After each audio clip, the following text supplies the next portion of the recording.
സ്ത്രീകൾക്ക് ഏത് വസ്ത്രവും ധരിക്കാം, പക്ഷേ ആ വസ്ത്രധാരണത്തിന് ഒരു മാന്യതയും മിതത്വവും വേണം. തീർച്ചയായിട്ടും അതല്ലേ അന്തസ്. നമ്മൾ വസ്ത്രം ധരിക്കുന്നത് എന്തിനാണ്? മറക്കേണ്ട കാര്യങ്ങൾ മറയ്ക്കാനാണ്.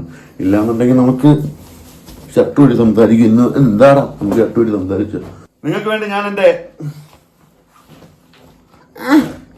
എന്നെ അകത്താക്കാൻ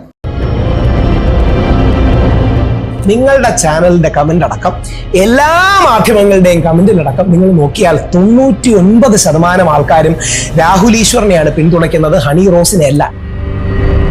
തീർച്ചയായിട്ടും ഞാൻ രാഹുൽ ഈശ്വറിന്റെ വാക്കിനെ പിന്തുണയ്ക്കുന്നു. രാഹുൽ ഈശ്വർ പറഞ്ഞ കറക്റ്റ്. ഞാൻ ഹണി റോസിനുണ്ടായ വിഷമത്തിനെ മനസ്സിലാക്കുന്നു. ബോച്ചെ പറയാൻ പാടില്ലാത്ത കാര്യങ്ങളാണ് പറഞ്ഞത്. ഇനി ഞാൻ ശരിക്കൊരു കാര്യം പറയട്ടെ, ഇതിനൊക്കെ കാരണക്കാരായിട്ടുള്ള മീഡിയ, അവരല്ലേ ഇതിനെല്ലാം കാരണം. ബോച്ചയെ വിളിച്ചിരുത്തി ചോദ്യം ചോദിച്ച മീഡിയ, അതുപോലെ തന്നെ ഈ ഹണി റോസ് ഉൾപ്പെടെയുള്ള ആൾക്കാരെ വിളിച്ചിരുത്തി ഇതിനെക്കുറിച്ച് ചർച്ച ചെയ്യിപ്പിച്ച് ഈ രാഹുൽ ഈശ്വറിനെ വിളിച്ചിരുത്തി ചർച്ച ചെയ്ത മീഡിയക്കെതിരെ എന്തുകൊണ്ടാണ് ഹണി റോസ് കേസ് ഫയൽ ചെയ്യാത്തത്? ആരും അറിയാതിരുന്ന ഇതാരും അറിയുന്നില്ല. ഒരുത്തനെ വിളിച്ചിരുത്തി വേണ്ടാത്ത ചോദ്യങ്ങൾ ചോദിച്ച് അവന്റെ ഉള്ളിലുള്ള കാര്യങ്ങൾ അതിനുള്ള ഒരു അവസരം ഉണ്ടാക്കിയ മീഡിയക്കെതിരെ കേസ് ഫയൽ ചെയ്യണം. എന്നെയാണ് മാവേലിക്കര ജയിലിൽ ഇടാവുള്ളത്.